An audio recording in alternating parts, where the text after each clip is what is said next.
Morning YouTube, it's freaking freezing, you can tell winter's coming. Right, quick video, scan round.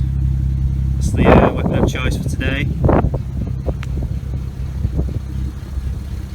So I'm going to do a bit of a driving video. I'm going to take you round what is my little local loop. Well, it's a long local loop. I'm trying to get some good footage and see how it pans out, but this is basically the roads I drive round most weekends, you know, every other night. Starting over in Stannington, Sheffield, starting literally with the edge of the peaks. That's obviously in sort of Dungworth area, but we'll get the GoPros on. And yeah, let's go burn some fuel in this, which doesn't take bloody long since it does sod all miles to gallon, but right, let's go.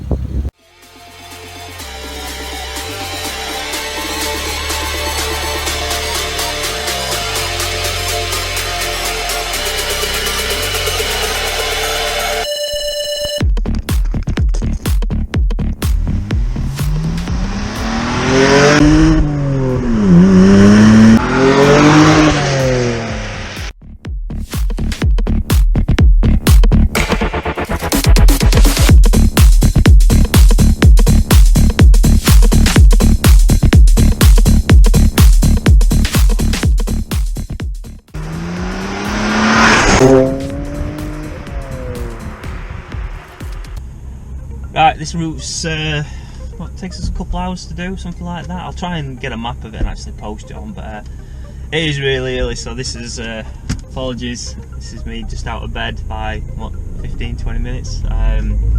Shit haircut as always, but I'll try and do a bit of a driving video, try and get some shots from outside, try and talk about where I'm going. Like I said, I'll try and put a map up.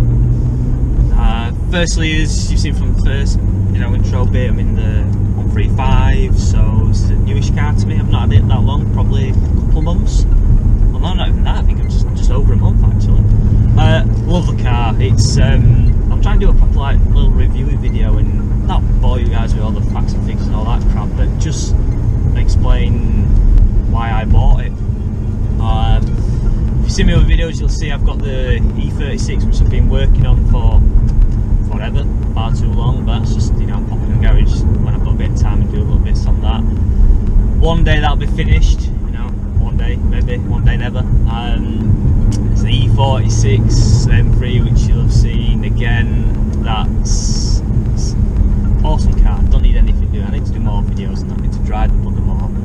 But the car I've been driving the most, which you'll see, which is the Ignis Sport, which again, love that car. I don't know, I'm on the fence now. I did start stripping it to sell it, but I'm kind of, the more I stand and look at it, the more I think how much fun I've had in that car, and I think shall I just keep it, shall I just keep it as a stock car, as in box standard sort of thing, and don't insure it, just stick it on a trailer and just, for what it cost me, just use it on some tracks every now and again. Paid £500 for it. I mean, once taking everything off it, some of the bits I have left, which counting like top mounts and all that stuff, it doesn't stand me that much money, especially when it's not taxed and insured, it's even less, so who knows anyway. But man, waffling on out. The Ignis I bought to drive these roads, which we're driving around now, and I just bought it because where I live, I'm looking to live in quite a nice area where the roads are just awesome. They are. It's Edge of Peak District. It goes over. It's just windy, twisty roads. You don't need something with, a straight line, fast line car. I mean, it's good. It's a bit more fun, a bit exciting sometimes in some of the corners. But anyway, the Ignis. The only thing I didn't like about that Ignis is the fact that I think it's the older you get, the more conscious you are of your own mortality or something, I don't know, I might just be a pussy. But every time I drove that Ignis and I would push it around corners and you had a little bit of tyre squeal and you felt you were on kind of on its limits, I was conscious that if I crashed that car, there's probably not going to be much left of the car and definitely not much left of me. So the safety side of the car, I know, I sound proper old, don't I? That was always at the back of my mind. I don't know if it's just because I'm just doubting my own driving ability, which isn't that good anyway. I don't claim to be a good driver, only in my head I do, like us all. nice car driver in my data. Yeah, he just, I don't know, very small, very lightweight. Build quality was fine, but it was just, you know, I was just did worry me a little bit. Did buy a cage for it to put one in, which obviously I know a lot of you were saying, well, why just put a cage in it? So I don't know. Anyway, I like my BMWs. I started reading about these 135s. I've seen quite a lot popping up on Facebook and discussion groups on them, and once I stopped making these, the prices just over the last 12 months have just shot up. I think in some cases they've, you know, close to doubling a little bit. I spoke to a guy when I was insuring this who looked at one of these last year, and he told him how much I'd paid, and so he looked at his computer and all, you know, rest of stuff to do, and even he said these had shot up loads. And Fewey's the company he works for, Dodgy Junction. Anyway, the company he works for, he says the few that they have insured have noticed the prices going up. So I'm glad I got one. I don't expect this to, you know, shoot up loads in value, but it's just a nice thing to know, isn't it? The car that you bought is actually appreciating as well as depreciating. But I bought it just because it's an awesome car. It's to me, it's like having a new car that's got everything that's good about an old car.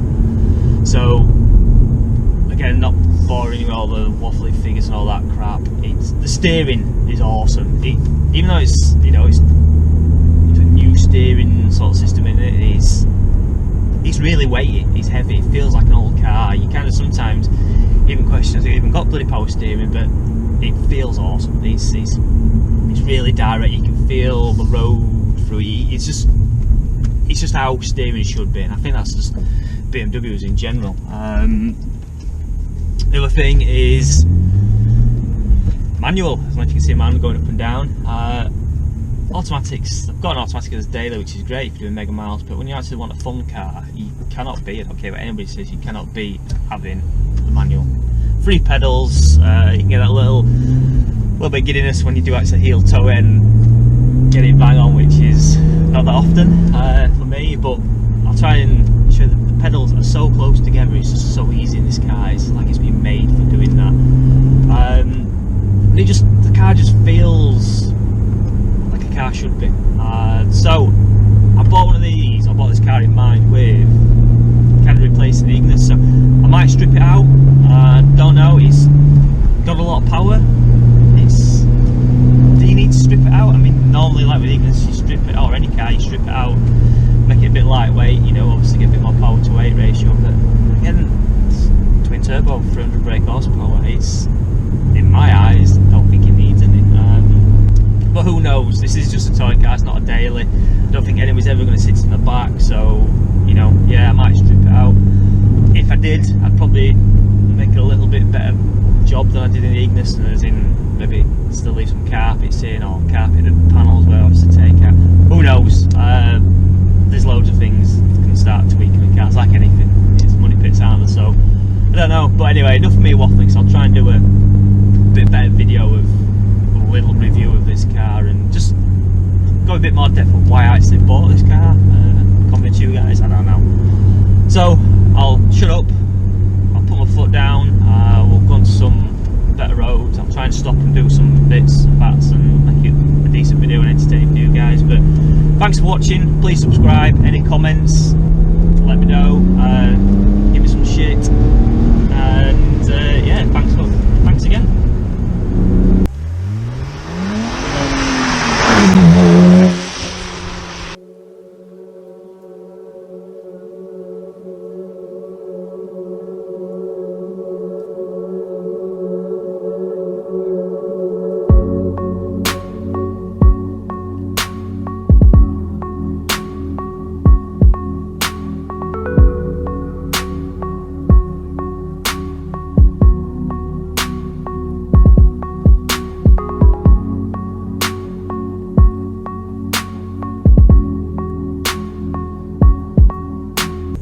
Don't know how easy it is for you to see on this. I can't really see the footage at the moment, but it's just typical of the roads around here is that you've got loads of twisty, awesome sort of cambery corners, and then every so often you get some straight line roads like this, and I can see in the distance there's a cyclist there, so I probably won't be able to get too much, too much right foot. But yeah, again, I'll put the map up. If any of you guys have got a chance to come over here and have a drive some of those roads, I would recommend it. Just don't be a dick.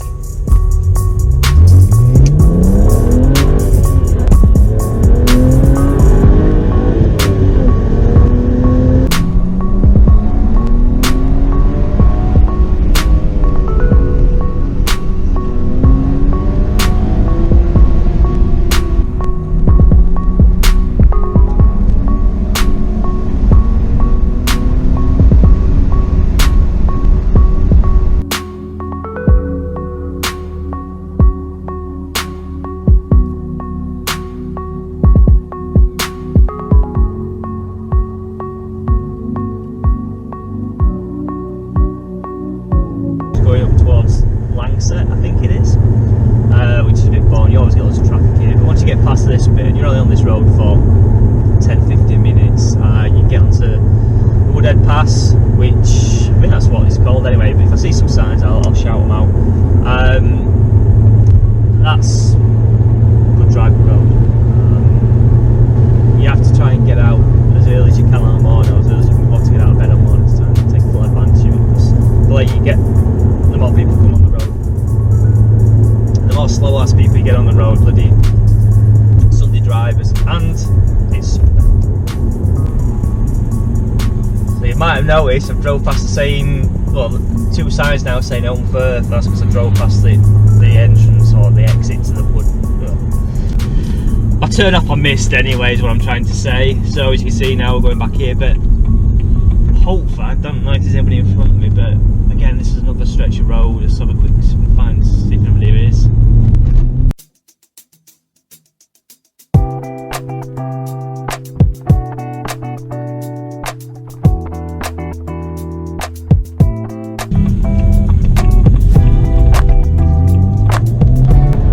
You can get this on a clear sort of day. There's nobody. Oh my god.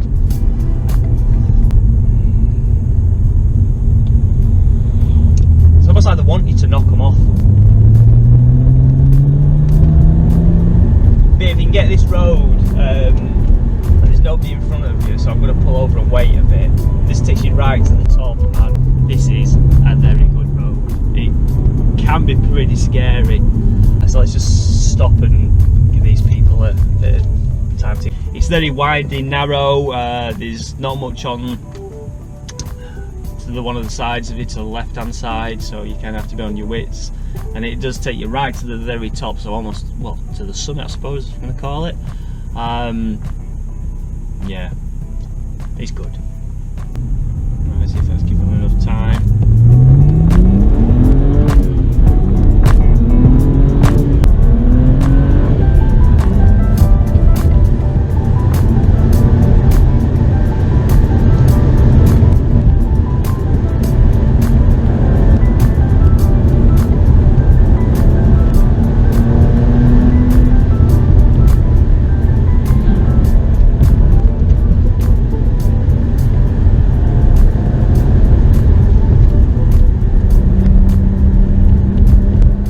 Road is pretty narrow. You kind of got to drive on the line just to be on the safe side, and then yeah, of course we've caught everybody up. So I think there's a parking spot just up here, so I'll pull over and get a good little insta banger, and then that'll give these guys a chance to kind of get to the top. But there is a farmer in the front, so that's why everybody's driving slow. But yeah, awesome little road, bumpy as hell, so if you're in something that's, pretty planted and pretty stiff, it's gonna chuck you about a bit, but yeah, I do recommend this. So yeah, just up front you can see this traffic, there's a sort of stopping place, so I'll stop there for 5 minutes, and then all these buggers get up.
back down into Home Firth, but again this is all down sort of hill, you know, not that we're on a bike, not that it matters, but again gives you good visibility of the road so you can see if there's anything on the road in case you want to just jump onto the other side, but not that you're meant to, so yeah, follow the highway code.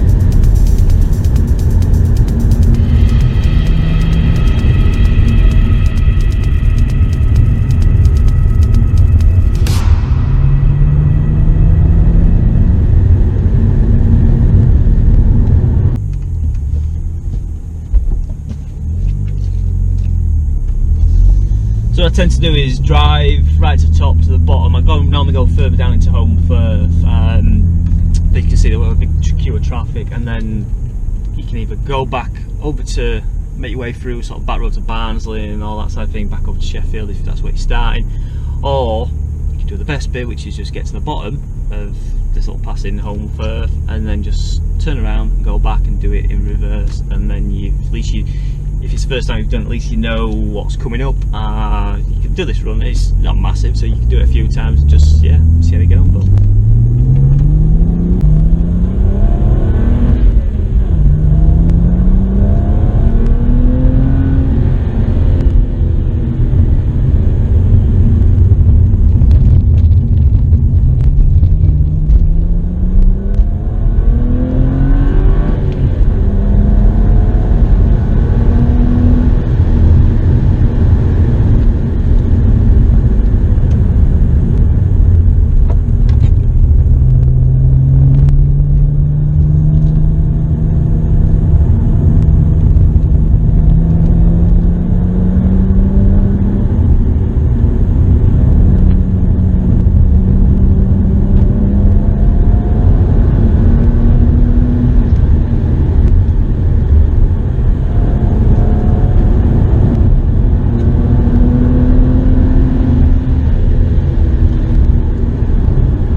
do all these videos with his glasses on.